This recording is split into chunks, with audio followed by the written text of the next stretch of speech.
Hi,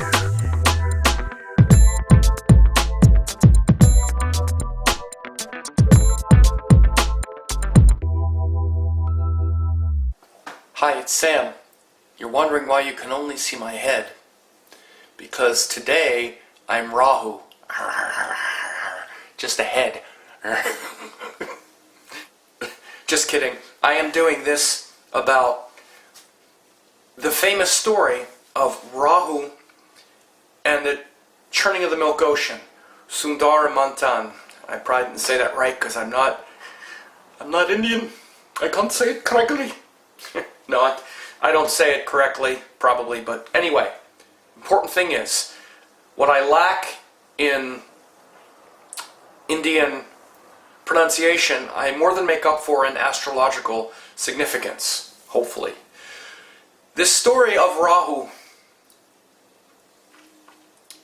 is very significant in understanding what we can expect from the Rahu-Ketu axis. People also say Rahu. It's actually Rahu-Ketu. And it shows where an Asura called Svarbanu had his head cut off after an act of treachery or trickery and deception from the gods. The gods actually deceived and lied to the Asuras. And the smartest Asura, Svarbanu, managed to take a drink of the immortal nectar that they were supposed to be receiving and got his head cut off as a result. But that's the end of the story. Let me go back and describe it in more detail, because we can understand the nature of Rahu and Ketu if we understand the metaphors in the story. And you see I'm standing in front of this is a South Indian chart, because I'm going to point to different sections in the chart to show you some cool stuff. It's actually also a story about Lord Shiva and Lord Vishnu and how they're different. So, back once upon a time, there was a universe. Sort of. So back before the universe was formed, when it was just in this energetic realm, the gods and the demons were in a fierce battle to get the pot of Amrit, or immortal nectar. And of course this immortal nectar is analogous to immortality, which is what your soul wants. So when you think of the pot of immortal nectar, it's like, what is that? Well, it's what you're looking for. You're looking for immortality. So not just that your physical body won't die, but so you'll be omniscient and at one with everything. Right? So you say, well, why would the gods? They were what you would call demigods.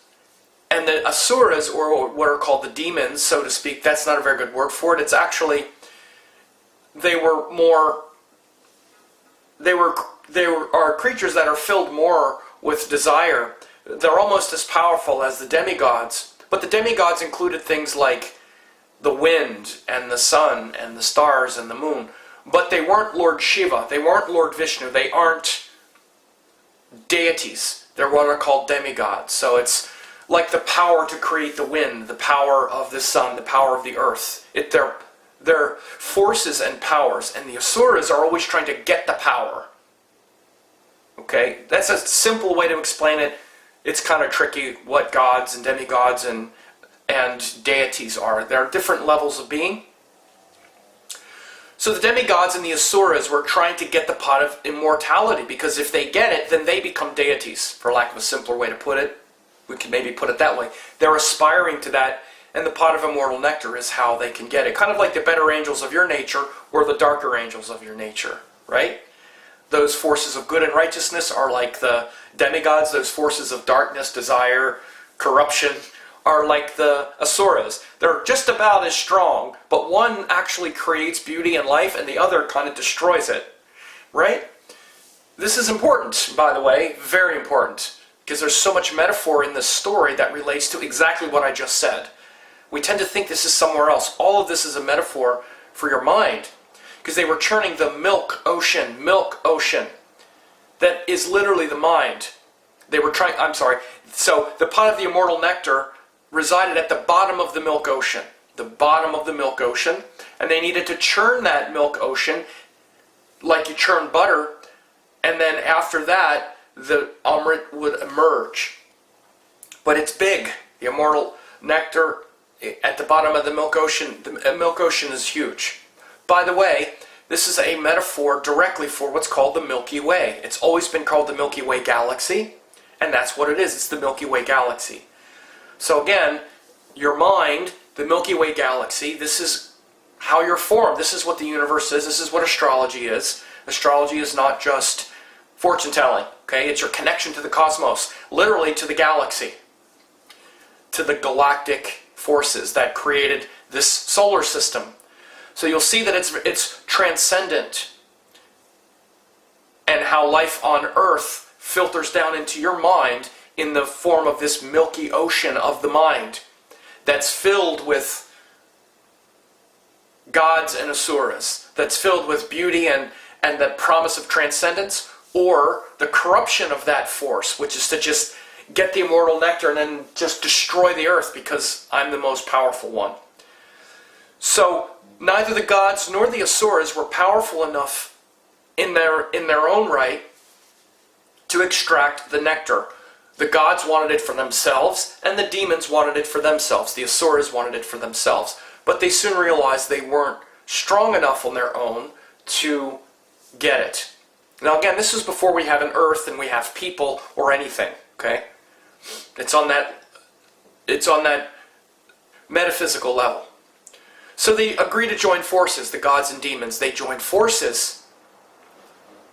Without the other, they cannot get the nectar. So they agree, we'll join forces, and then once we get it, we'll share it. Gods will get half, demons will get half. So they start to do that. And they start to churn the milk ocean. And they needed a rope. I'm sitting here in my mind going through the name of the serpent, and I can't remember. All I keep thinking of is Vasuki, but it's not him. I forgot what the Naga was, but they got a serpent. Someone will offer that information. They get the serpent to be the rope, and then they needed a pivot. They used a mountain. What was it called again? Something. I know it. It's not coming to me. But they had a mountain to be the pivot. So they have a mountain to be the pivot, and then the serpent to be the rope. So the gods got on one side, the demons got on the other. They had the mountain in the middle of the milk ocean, and then the serpent that they would pull to churn the milk ocean. If you've ever seen them churn butter, that's what it's like. You have to spin the pivot really fast, and then it churns the milk into butter. Now they started to do it, and then what they noticed is that the mountain started to sink in the milk ocean. So then they needed something to anchor the pivot. And they called on Korma, the tortoise, to go at the bottom of the pivot to anchor the pivot so they could churn the milk ocean, and so that the mountain wouldn't sink as they churned it, because as they churned it, the mountain just started sinking. It just started digging into the ocean rather than churning. It would just get stuck and drill down. So Korma, the tortoise, went to the bottom of the milk ocean, and they put the pivot on his back. Then they started to churn the milk ocean, and the pivot didn't sink. You ever seen this image that the universe is built on an endless cycle of tortoises? Comes from that. And by the way, Korma is the Vishnu avatar of Saturn. So after a while, it started to work. And as they were churning the milk ocean, all of this poison started emerging from it. You're not going to get the milk. You're not going to get the little pot of Amrit. So it's like in this vast ocean, it's just eventually just produces a little bit of Amrit, just barely enough for a drop for each person, for each god. So it takes a lot of effort. It's the most pure fluid there is. But before that comes out, all of this poison started to emerge as they were churning the milk ocean. And it was so much so that it was going to destroy everything. Toxic gases like radiation. You can imagine it would be something like what we would now consider like radiation, and diseases like all kinds of disease, bacteria and microbes that would destroy everything. They were like, oh my God, it's going to destroy the earth. Or it's going to destroy all of creation before we get the milk ocean. We're going to kill ourselves. We'll all be dead. Before we get the pot of nectar. So they called on Lord Shiva, and he came and drank the poison. It was called halala. Halala. So he sat at the top of the mountain and drank the poison and held it in his throat. Eventually, after the poison was taken care of by Shiva, all of the deities started coming out, all of the gods. Dhanvantara, the god of Ayurveda, all the other gods of the different Vedangas and different gods necessary to create the universe emerged. And then they eventually got the nectar. So now they have a problem. They have this immortal nectar, and the demigods were going to get half, and the asuras were going to get the other half. Now, the demigods, if they would have gotten it, they would have used all of that power to create a beautiful universe for us all. If the asuras would have gotten immortal nectar, they would have destroyed each other, destroyed the gods, destroyed anything, and just the king asura would win, and then there would just be a dead universe with one asura in it, probably. The gods knew this. Now I'm talking about not the demigods, but Lord Vishnu. Let's just be very specific. Shiva drank the poison. Vishnu was overseeing this drama. So Lord Vishnu came, disguised as the most beautiful, enchanting Mohini, was her name, which Moha means to delude, power of delusion, the power to create this beauty that would fascinate and delude. So she came dressed as Mohini, the most beautiful creature ever, basically to delude the asuras, so they would be so captivated by her beauty that they wouldn't notice that she wasn't giving them any of the nectar. So to distribute the nectar, there was a banquet of some sort, and there were 2 rows with the gods seated on one side, the asuras on the other side. If you've ever seen, actually, a lot of, in India they sit on the ground, so even what would be called a table is usually like a tablecloth laid out and then people seated on either side of it, seated on the ground. So it's not like she's standing up on a table. I would imagine that it was on the ground.